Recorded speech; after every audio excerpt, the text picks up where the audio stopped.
जय श्री गणेश। नमस्कार, मैं आचार्य संजय द्विवेदी। मेरे समस्त प्रबुद्ध दर्शकों का मेरे चैनल पर हार्दिक स्वागत है। प्रिय दर्शकों, वर्ष 2024 का एक महापरिवर्तन हो चुका है। नवग्रहों में देवगुरु बृहस्पति अपनी राशि का परिवर्तन 1 मई को कर चुके हैं। राशि का परिवर्तन करके गुरुदेव बृहस्पति दैत्य गुरु शुक्राचार्य की वृषभ राशि में प्रवेश कर चुके हैं। अब देवगुरु बृहस्पति का दैत्य गुरु की राशि में जो गोचर हो रहा है वो अत्यंत श्रेष्ठ प्रभाव दे रहा है। अब क्योंकि गुरुदेव बृहस्पति 9 ग्रहों में अत्यंत शुभ प्रभाव देने वाले हैं, शुभ कारक भाव के स्वामी हैं, मांगलिक कार्यों के स्वामी हैं, ज्ञान शिक्षा देने वाले हैं, विवाह कराने वाले, संतान देने वाले हैं, कार्यक्षेत्र देने वाले हैं, धन देने वाले हैं, ऐश्वर्य वैभव की राशि में होंगे तो संपूर्ण सुख संपदा देने का योग बनेगा। परंतु गुरुदेव बृहस्पति 6 मई से अस्त अवस्था में आ चुके हैं। अस्त अवस्था का अर्थ यह है, जब भी कोई ग्रह सूर्यदेव के प्रभाव में आता है तो उस ग्रह का प्रभाव सूर्य के समक्ष कम हो जाता है। यहां पर डरने की आवश्यकता नहीं है, केवल समझने की आवश्यकता है।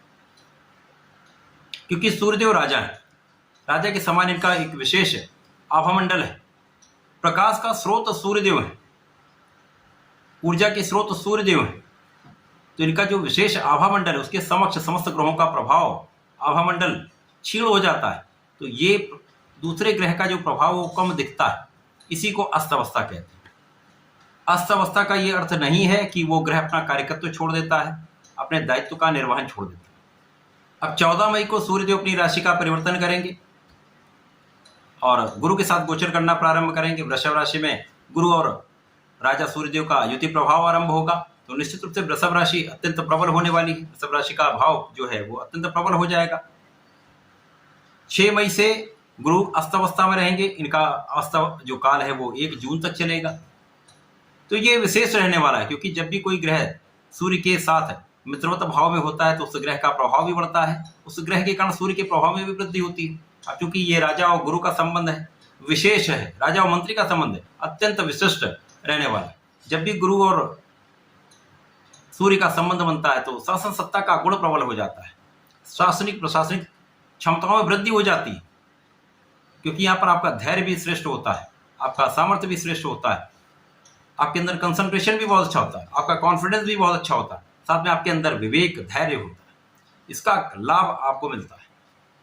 आज मैं कुंभ राशि के लिए गुरुदेव बृहस्पति के अस्तकाल का तथा सूर्यदेव के राशि परिवर्तन का संयुक्त रूप से किस प्रकार का प्रभाव मिलने वाला है, किस प्रकार के आपको लाभ मिल सकते हैं, किस प्रकार के भाव में वृद्धि हो रही है, कहाँ आप लाभ लेने वाले हैं, कहाँ पर समस्या आ सकती है, उससे आप कैसे पार पा सकते हैं, किस उपाय से इस समय को आप उपयोगी बना सकते हैं, संपूर्ण विश्लेषण मैं पूर्ण तरीके के साथ करने जा रहा हूं।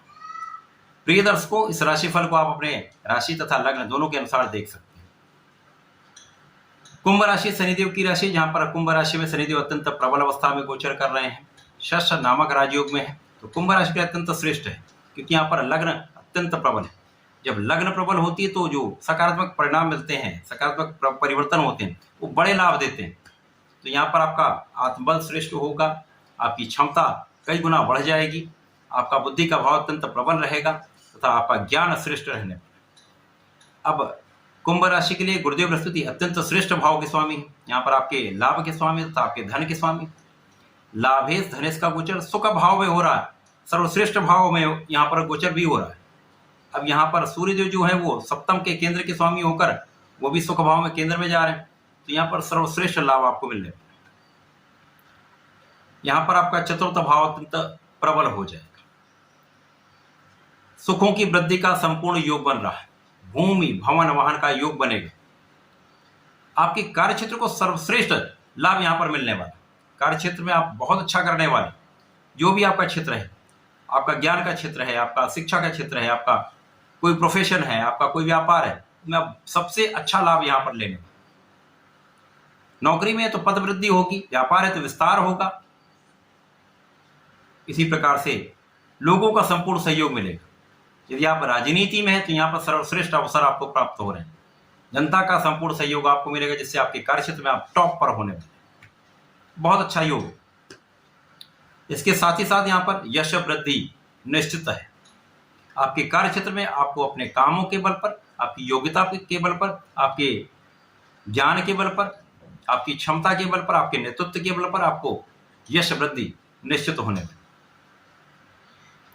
इसके साथ ही साथ लाभ कई गुना बढ़ जाएगा। जब आपका कार्यक्षेत्र सर्वश्रेष्ठ होगा तो लाभ कई गुना बढ़ेगा, तो धन प्रबल रूप से आपको मिलने में, महाधन का लाभ यहां पर आपको प्राप्त होगा। आपकी संपूर्ण सुरक्षा भी हो रही है, आपकी रक्षा भी हो रही है, जीवन साथी के साथ सामंजस्य भी अच्छा होगा। जो लोग विवाह के लिए प्रयास कर रहे हैं उनका विवाह यहां पर संपूर्ण योग में हो सकता है, विवाह के योग बन जाएंगे। इसके साथ ही साथ जो लोग साझेदारी में काम कर रहे हैं, अत्यंत श्रेष्ठ यहां पर प्रभाव मिलने वाला है। धन लाभ की स्थिति बन रही। आपकी व्यय में कुछ वृद्धि हो सकती है, लेकिन अकारण कोई भी व्यय नहीं होने वाला है। आप प्रयास भी करें कि किसी बिना कारण के व्यय से बचें। यहाँ पर आपकी यात्राएं हो सकती हैं, कुछ लंबी यात्राओं में आपका व्यय हो सकता है, आध्यात्मिक यात्राओं में आपका व्यय हो सकता है, कुछ धार्मिक कार्यों में आपका व्यय हो सकता है। इसी प्रकार से आपके ज्ञान के लिए आप कुछ व्यय कर सकते हैं। तथा यहाँ पर शासन प्रशासन से आपको सर्वश्रेष्ठ लाभ मिलने वाला है। शासन प्रशासन का संपूर्ण सहयोग मिलेगा, पिता का आशीर्वाद मिलेगा, पिता से आपको सहयोग भी पूर्ण रूप से प्राप्त होने वाला है। आपका कॉन्फिडेंस भी बहुत अच्छा रहने वाला है तथा लग्न की प्रबलता आपके लिए सर्वश्रेष्ठ रहने वाली, जो आपके जीवन में, आपके क्षेत्र में आपको बहुत आगे बढ़ाने वाली, प्रगति के संपूर्ण अवसर आपको प्राप्त कराने वाले। इस समय में कुंभ राशि के जातकों के लिए सुखों की वृद्धि का समय है, धन वृद्धि का समय है तथा आपकी इनकम के कई स्रोत बनने वाले, इनकम में कई गुना वृद्धि होने का यह संपूर्ण योग बन रहा है। यहाँ पर परिवार का संपूर्ण सहयोग आपको प्राप्त होगा। पारिवारिक संपत्ति से आपको विशेष लाभ यहाँ पर मिल सकता है। तो कुंभ राशि के लिए एक विशेष समय है। इस समय का आपको लाभ लेना चाहिए, क्योंकि ये आपके लिए सर्वश्रेष्ठ समय। इस समय में आप जिस भी कार्य क्षेत्र में हैं, जिस भी प्रोफेशन में, यदि आप विद्यार्थी हैं तो यहाँ पर संपूर्ण रूप से आप प्रयास करेंगे तो बहुत अच्छा यहाँ पर आपको लाभ मिलेगा, प्रगति के संपूर्ण अवसर मिलेंगे। इस समय आपको नियमित रूप से भगवान सूर्यदेव को जल देना चाहिए। ओम घृणी सूर्याय नमः कहकर 21 बार कहकर यदि आप जल दे देते हैं तो निश्चित रूप से श्रेष्ठ प्रभाव मिलेगा। इसके साथ ही साथ आपके निर्णय सटीक रहने वाले, गुरु के साथ विवेकपूर्ण आप निर्णय लेंगे तो ये समय आपको बहुत लाभ देगा। इसके साथ आपको प्रत्येक शनिवार को भगवान भोलेनाथ पर जलार्चन करने के साथ साथ थोड़े से काले तिल का अर्पण करना चाहिए। यदि आप काले तिल का अर्पण करेंगे तो आपके जीवन की बाधाएं दूर हो जाएंगी, कष्ट दूर हो जाएंगी, आपको संपूर्ण लाभ प्राप्त होगा। तो ऐसा करके समय का लाभ लें। धन्यवाद, नमस्कार।